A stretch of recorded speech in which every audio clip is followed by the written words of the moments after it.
Nagar Manmad highway गट number 147 आणि शेतकऱ्याचं नाव आहे साधू पुंजा बेंद्रे।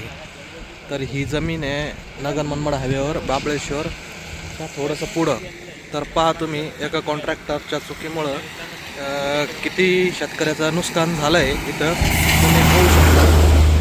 आज शेतकऱ्याची पूर्ण 1.5 एकर जमीन प्लस पाठीमागच्या शेतकऱ्यांची 2 एकर जमीन ही पुरेपूर पाण्याखाली। ती फक्त म्हणजे एकाच कॉन्ट्रॅक्टरच्या चुकीमुळे। हे बघा तुम्ही बघू शकता रस्त्याचं काम चालू आहे नगर मनमाड हायवेच्या आणि रस्त्यालगत असलेली इथं रस्त्यालगत असली तर नाली या भागात नाली रस्त्या खालून पाणी इकडं तळ्याकडे जात आहे आणि काम चालू असताना कॉन्ट्रॅक्टरने काय केलं आहे बघा एकदा। कॉन्ट्रॅक्टरने काय केलं आहे नालीच बुजवून टाकली। इथं नालीच नाही आहे।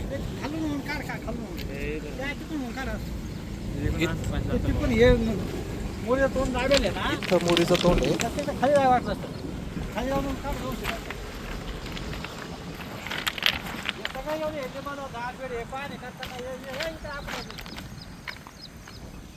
इथं नाली आहे आणि कॉन्ट्रॅक्टरने नालीचंच तोंड बुजवलेलं आहे या साईडनं।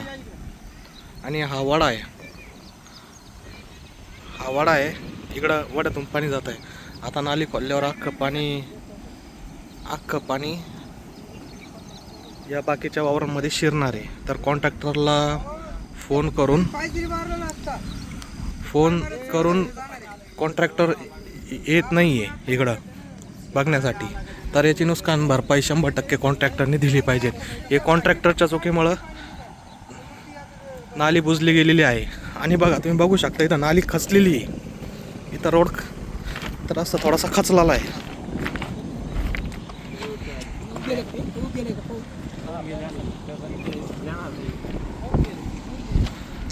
आणि इथं नालीचं तोंड आहे। या साईडला आहे शेतकऱ्याचा घास आणि या साईडला आहे ऊस। तर याची नुकसान भरपाई 100% या कॉन्ट्रॅक्टरने द्यावी ही सरकारला विनंती। इथं विहीर आहे जवळच या चक्कूच्या झाडाच्या पलीकडून विहीर आहे आणि तुम्ही बघू शकता कमीत कमी 5 फूट पाणी वावरात शिरलेलं आहे रस्त्याच्या लेवलने। हा वडा आहे वड्यातून पुरं पाणी तर साचलेलं आहे।